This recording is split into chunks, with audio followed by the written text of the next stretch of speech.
Hello friends, welcome back to my channel মনিনাস ব্লগে। তোমাদেরকে অনেক অনেক ওয়েলকাম। আশা করি তোমরা সবাই সুস্থ আছো, ভালো আছো। আর আমি কিন্তু আজকে ভালো নেই। আজকে আমি ভালো নেই দেখে তোমরা বুঝতেই পারছো কেন ভালো নেই। সবটাই তোমাদের সাথে এই ভিডিওতে শেয়ার করব। আশা করি তোমাদের ভালো লাগবে।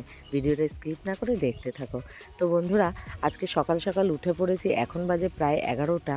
আমরা আজকে চলে যাচ্ছি বাড়িতে। আর আজ শ্বশুরবাড়ি চলে যাচ্ছি, আর বাবা মা দিদি ভাই সবাই মিলে এসেছে আমাদেরকে এগিয়ে দেওয়ার জন্য। আর এই দেখো চলে এসেছে অটো। তো এখান থেকে অটো নিতে হবে, তারপরে গিয়ে আমরা একটা ট্যাক্সি নিয়ে নেব।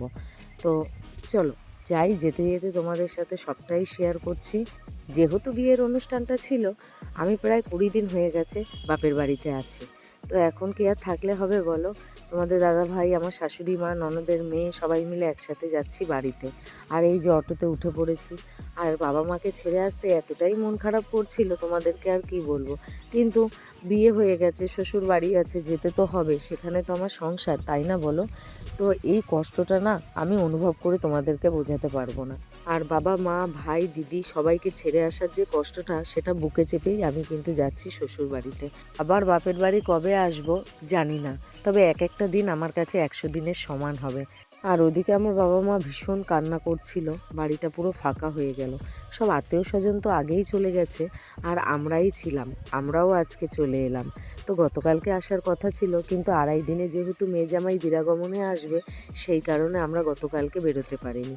তাই আজই চলে এলাম। বড় ইচ্ছা ছিল জানো তো, অষ্টমঙ্গলাটা কাটিয়ে তবেই আমি আসবো শ্বশুর বাড়িতে, কিন্তু সেটা আর হয়ে উঠলো না। তোমাদের দাদাভাইকে আবার বেরিয়ে যেতে হবে পাটনা। তোমরা সবাই যেন দাদাভাই কর্মসূত্রে বাইরে থাকে, আর আমি এখন বাড়িতে আছি। তো সেই কারণেই আমাদেরকে তাড়াতাড়ি করে বেরিয়ে পড়তে হলো যাওয়ার জন্য। তো কী আর করা যাবে বলো। আর অটো থেকে নেমে ট্যাক্সি নিয়ে নিয়েছি। ট্যাক্সি করে এখন যাব শিয়ালদা। তো শিয়ালদা থেকেই আমাদের তিস্তা তোস্তা এক্সপ্রেসের টিকিট কাটা আছে। তো আমরা রিজার্ভেশন আগেই করে নিয়েছিলাম, যেহেতু একটু বেলা করে বেরিয়েছি। প্রায় 3টে নাগাদ ট্রেনটা ছাড়বে। আর আমার বাপের বাড়ির থেকে শ্বশুর বাড়ির দূরত্বটা না অনেকটা, প্রায় 7-8 ঘন্টার রাস্তা। লোকাল ট্রেনে বলো আর এক্সপ্রেস ট্রেনেই বলো, অনেকটা টাইম লেগে যায়। ট্রেন থেকে নেমেই তো আমাদের বাড়ি না, সেটা তোমরা জানো। আমাদের আবার সাকাই ঘাট পার হতে হয়। যাই হোক, তোমাদের সাথে গল্প করতে করতে চলে এলাম শিয়ালদা স্টেশনে। চলো এবার ভেতরের দিকে যাওয়া যাক।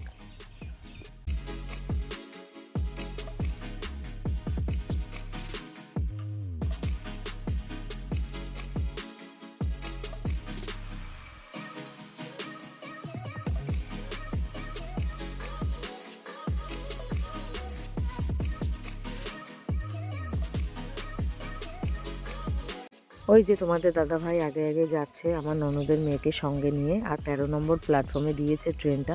আর হাতে না অনেক লাগেজ আছে, চারিদিকে অনেক ভিড়ও আছে। তো ট্রেনে উঠে তোমাদের সাথে আবার কথা বলছি।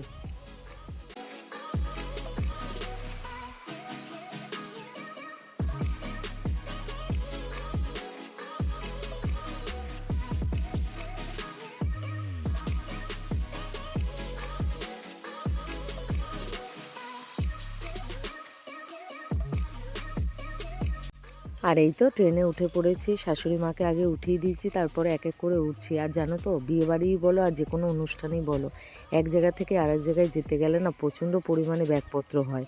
আর এত ব্যাগপত্র নিয়ে না একা একা ভিডিও করাটা না খুব অসুবিধা হয়। কিন্তু কী আর করবো বলো, তোমাদের সাথে যদি আমি শেয়ার না করি তোমরা তো জানতে পারবে না। তাই চেষ্টা করি সব সময় একটু একটু করে ভিডিও ক্লিপ নিয়ে তোমাদের সাথে শেয়ার করার জন্য। আর এদিকে তো ট্রেনে উঠে পড়েছি, আর যার যার সিটে বসেও পড়েছি। আর তোমাদের দাদাভাই ব্যাগগুলো সব তুলে দিল। আর তোমাদের দাদাভাই আর আমি একটু নিচে চলে এলাম। তো এখন একটু জল টুকটাক খাবার দাবার নেব, যেহেতু ননদের মেয়েটা সঙ্গে রয়েছে। আর আমরা বাড়ির থেকে খাওয়া দাওয়া করেই এসেছি সবাই মিলে। একটু বেলা করে বেরিয়েছি তো, আর ট্রেনটা তো 3টের সময় ছাড়বে, সেই কারণে ওই আর কি টুকটাক খাবার দাবার নিয়ে নিলাম। তো চলো এবার আবার ট্রেনে গিয়ে বসা যাক। প্রায় টাইম হয়ে এসেছে, আর 5 মিনিট বাকি আছে ট্রেনটা ছাড়ার। আর একদম ট্রেনের গেটের সামনেই এই দোকানটা ছিল। তো জল নিয়ে আমরা উঠে পড়েছি ট্রেনে। আর এই যে ননদের মেয়ে বসে আছে, শাশুড়ি মা আছে, আমি আছি। তো তোমাদের সাথে হয়তো হেসে হেসে একটু ভিডিও করছি, কিন্তু মনটা না বাড়ির জন্য খুব কাঁদছে। আবার কবে যাব জানি না। তো চেষ্টা করছি, সামনে তো রাখি পূর্ণিমা আছে, আর আমার ভাই আছে, তোমরা সবাই জানো। তো রাখি পূর্ণিমায় যদি যেতে পারি, সেটাও তোমাদের সাথে ভিডিও করে আমি শেয়ার করব। আর কথা বলতে বলতে ট্রেনটা ঠিক টাইমে ছেড়ে দিল। এবারে প্রায় 2.5-3 ঘন্টার জার্নি। এই যে ট্রেনে এবার গল্প করতে করতে যাব, আর চারিদিকে সবুজে ঘেরা প্রকৃতি, আর বাইরে তো এমন মেঘ করে আছে তোমাদেরকে কি বলবো। যেখানে মেঘ হচ্ছে সেখানে বৃষ্টি হচ্ছে। যখন বাড়ির থেকে বেরিয়েছি তখনও 1 ঘন্টা বৃষ্টি হয়েছে, তারপর আমরা বেরোতে পেরেছি জানো। একদম তো ভয়ই পেয়ে গেছিলাম হয়তো ট্রেনটা মিস করে ফেলবো, কিন্তু ঠিকঠাক টাইমে বাড়ির থেকে বেরিয়ে গাড়ি পেয়ে গেছিলাম, তাই আর ট্রেনটা মিস হয়নি, সময় মতো চলে আসতে পেরেছি।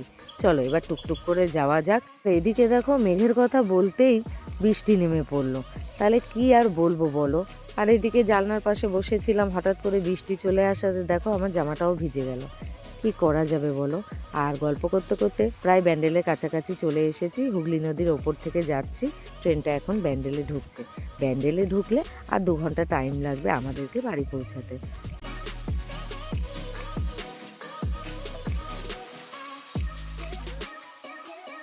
আর যখনই মোবাইলটা নিয়ে ক্যামেরা করছি, আমার ননদের মেয়ে কিন্তু তোমাদেরকে তখনই হাই করছে। ওর খুব পছন্দ জানো তো ভিডিও করাটা। আর এই যে তোমাদের দাদাভাই পুরো ক্লান্ত। দিদির মেয়ের বিয়েটা তো তোমাদের দাদাভাই দিয়েছে, তোমরা সবাই মিলে দেখেছো। তো তোমাদের দাদাভাইয়ের 2-3 দিন ধরে ঘুম খাওয়া ঠিক মতো কিন্তু হয়নি। বিয়েবাড়ির ব্যাপার বুঝতেই পারছো, সব কিছু কি আর সমান হয় বলো। আর এদিকে দেখো মাঠে ধান লাগানো হচ্ছে, কত সুন্দর লাগছে, চারিদিকে সবুজে ঘেরা প্রকৃতি, কত না ভালো লাগছে। এই তো শহরের মধ্যে থেকেছিলাম, আর গাড়ি ঘোড়া, বাড়ি ঘর, বিল্ডিং আর ভালো লাগছিল না। আর এই যে গ্রামে চলে এলাম, গ্রামের যে সৌন্দর্য প্রকৃতি তার উপরে কিছু নেই। গল্প করতে করতে চলে এলাম কাটোয়া, আর ট্রেনটা কিন্তু এখন কাটোয়া স্টেশনের দিকে ঢুকছে। চলো ট্রেন থেকে নেমে আবার তোমাদের সাথে টোটোতে উঠে কথা বলছি।